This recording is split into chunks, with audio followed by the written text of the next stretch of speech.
This might be controversial for some, so maybe you are guilty of it or you are going through it, but let me tell you the hard truth. If you always have to prove to someone that you are supposed to be valued or supposed to be loved this way or dapat ganito ka, this is what you deserve.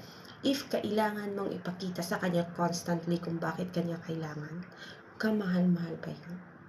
Bakit siya ba? Effort? Parang hindi naman eh.